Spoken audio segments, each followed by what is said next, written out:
我们各位莲友们，大家早上好，阿弥陀佛。阿弥陀佛。一个恋爱当中的情人，往往只看到对方，周围其他的人啊、事啊、物啊，可能霎时都不见了。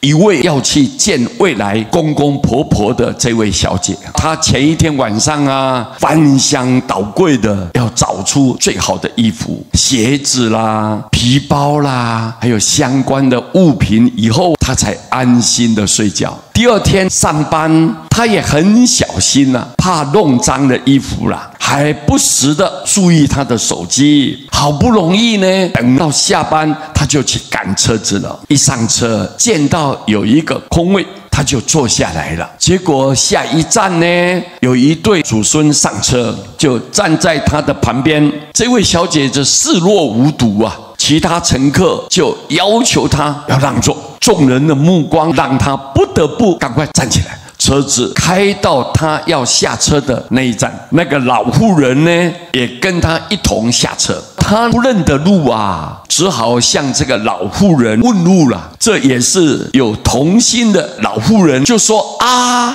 我知道，刚好我们顺路啦，我要去买个东西，你帮我提一下好吗？跟着我走就对了啦。小姐呢，只想说准时的到男朋友的家呀，结果她就说：“哎呦，我怕耽误时间，我去问别人好了。”说完呢，就往前走。上坡的路走不到几步啊，没想到高跟鞋那个鞋跟断了。老妇人就过来跟他说：“哎呀，你还是来帮我提东西吧，我带你去买鞋子。”这个小姐只好跟着老妇人一直走到转角的地方，结果她听到声音了：“妈，你跑去哪里了？”结果一听就是她男朋友的声音了啊！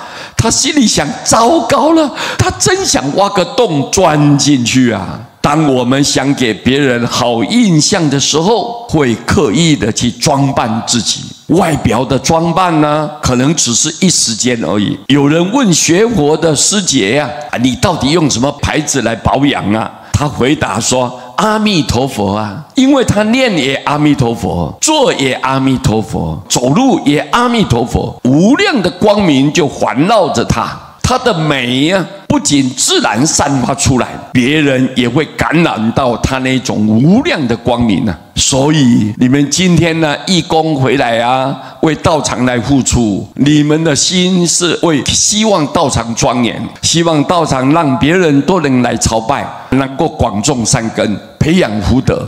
你们的心是非常善良的，这个是最美的地方。我们如果为人之道啊，做人的道理，能够给人方便，给人鼓励，给人希望，给人安心，这才是最自然的美嘛，各位对不对啊？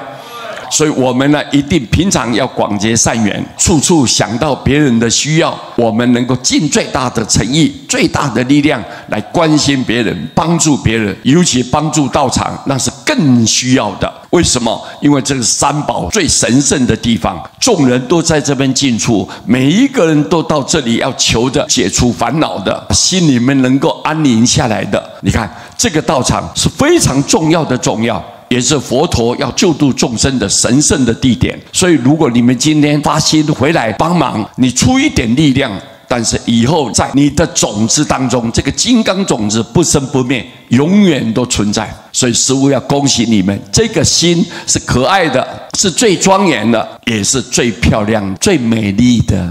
各位听懂没有？好，我们谢谢大家，阿弥陀佛。